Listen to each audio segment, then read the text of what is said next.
welcome back to Church Tech 101. I'm Tim, and today's episode is called The Writing on the Wall. Let's start episode 7.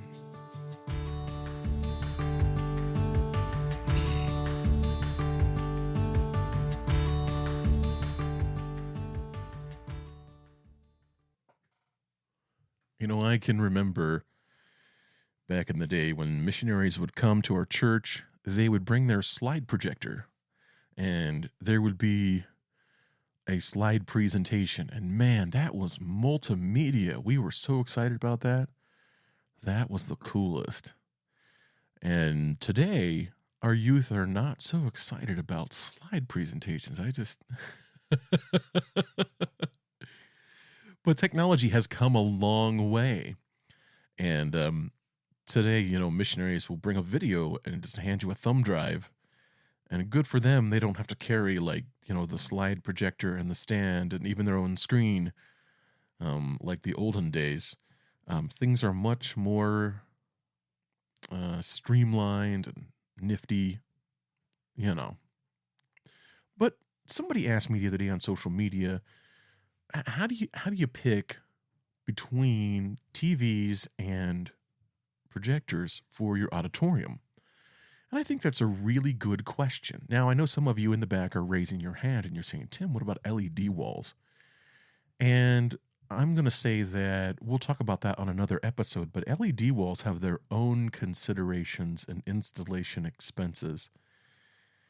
And we're going to do a whole episode about that. And so I'm going to talk about LED walls. In this one, we're just going to talk about TVs and projectors. So the first thing to think about is cost. So I kind of picked 3 levels. So, you know, at maybe about $1,000, you could do a good Sony 75-inch TV. Maybe you could do better than that. And then, you know, for a little under $1,000, you could do a ViewSonic projector that is about 3,000 lumens. And in that matchup, I'm going to pick the TV every time because 3,000 lumens, that's not a very bright projector. And even though it makes a bigger picture, what's going to happen is the TV is just going to look so much brighter and cleaner and clearer that in that situation, the TV is going to win. So I went up to about the $2,000 range. You could do 85-inch Samsungs for about $2,000 a piece. Maybe you could find them cheaper, but I always go with a good quality TV. One of the things that really scares me is the cheap TVs like Hisense, TCL. Those are all Chinese-built brands and Chinese-owned brands, and the quality just isn't there. So that's why you see them at places like Walmart. So stick with a name brand TV. Sony, Vizio, Panasonic, Samsung. There's another one, but I can't think of it off the top. LG is fine too. Yeah, LG is a good one. But stay away from things like Westinghouse. Oh dear. And obviously it's not the same company that it used to be. Stay away from the Hisense and the TCL and some of those brands. I just talked to somebody the other day who had a 3-year-old Hisense. It was a 65-inch. And they turned it on one morning, and it was just flashing crazily, and nothing they did would fix it, and they had to go buy another one. So it's worth buying a good TV. So that's why you'll see these prices. But anyway, back to the $2,000. Man, we've gone down the rabbit trail. So you could get a really good 85-inch for about $2,000. You could do a 5,200 lumen Panasonic projector for about $2,000. You could do a 150-inch screen pretty easily with that. Still, 5,200 lumens is pretty good. If your room is not super bright with lots of natural light or light fixtures like candelabras that sort of spray light everywhere, the projector might win that one.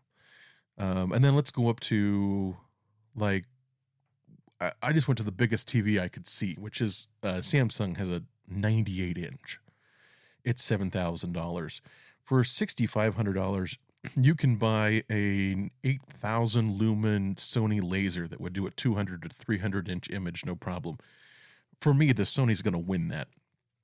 And then once you get over 100 inches, really there's not a TV option anymore. And so the bigger you get, the better bang for your buck projection is going to be. And so with projectors, what you're really looking at is lumens. And what you're going to find is in the budget range of projectors, they just don't have the lumens. And that's just how bright is the light. Now, when you think about that, the reason that brightness of the projector matters is because it has to shine out, hit the screen or the wall, and reflect back to your eye. And so if you've ever accidentally looked into a projector, it seems super bright, but that's because it's shining directly in your eye. But in a real life situation, it's shining on a screen and then bouncing back to your eye. And this is almost also my pitch for a good screen material, because good screen materials have additional gain in them. So they don't just reflect like a regular flat paint or something.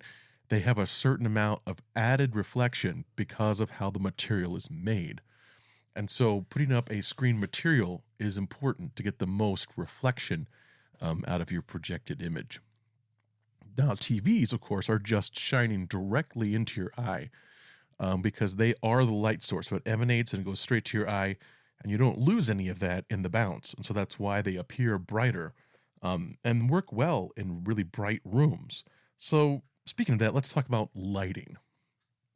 I think that it is one of the things that people don't consider when they're putting up a projection screen, because that projection screen doesn't just reflect the projected light from the projector, it reflects any other light that's in your auditorium as well. So if you put up a projector screen, but you have a bunch of windows on the side, and the sun comes pouring in on a super sunny day, all that reflected light is also bouncing off your projection screen. So your projector has to be bright enough to overcome the natural light in your auditorium. And the same thing, if you have a lot of light fixtures in your auditorium where there are exposed bulbs, so there's no shade around them or anything, they're just an exposed bulb that could be decorative or whatever, that light just kind of sprays out in all directions, and that's going to reflect off your projector screen as well. So that is something to think about. I know a lot of churches are switching to some type of a can light or some type of LED fixture that tends to shine down on the floor more than it does spray light around the room.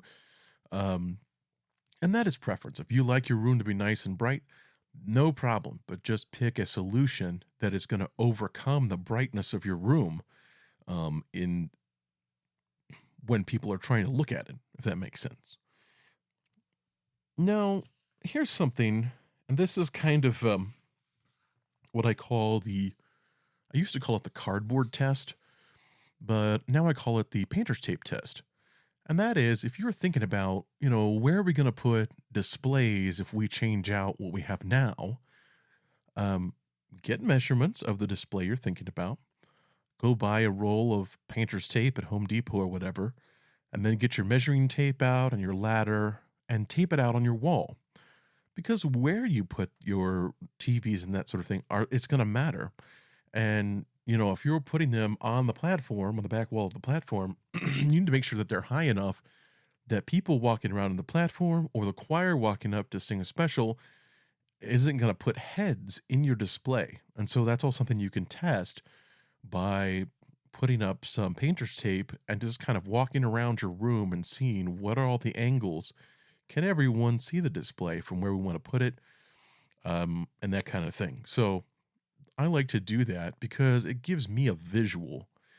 In some situations, you'll find that you could also build like a false wall if you need to. I did a church in Virginia where it's sort of the configuration of the room is that it's a square room, but the platform and the stage is in one corner of it. And I've seen a couple of churches do this. And then the seating just kind of goes out. It's kind of like a fake fan shape auditorium. That's what I call it. And so they didn't really have a good place to hang the two TVs. They were going from the center screen to the two TVs. But something that they did, because they were very handy and had a good crew of guys who could just build about anything, they started looking at it and they thought, well, we could put in a couple of walls here on the left or right of the platform. There's some space that we're not using that would be great places to mount our TVs. And so that's what they did. They just added some walls to create space. And so that's something to think about. If you don't have space, can you do something construction wise to add space or to get the location that you need for those displays? So that's good. TVs really are a great option, and I am doing more and more of them, especially in rooms that I think are generally less than 60 feet deep. And if you pick a big enough size, that's great. I'll go on a little rant here. I have 2 rants. Ready? Rant activated. Number 1 is, and please, graphic design people, don't hate me, okay? You have a lot of real estate to put up words. The primary purpose of the display is for people to be able to see the words. Yes, I understand. You like your little tiny thin script font, and it looked awesome on your iMac in your office. Go put it up on your display in the auditorium and see if you can read it in the back row.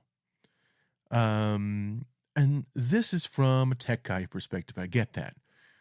But what is the point of all your work and labor to build this if people can't actually read it? And I've seen this happen too, because sometimes the color is not the same as the screen you built it on, or the light levels in the auditorium really wash out some type of graphic that you built. So please, please, please, please, please go and put it up in the auditorium before Sunday and see what it looks like. Rant number 2. Oh yes, we're on more rants. People ask me all the time, Tim, do I need 4K projectors?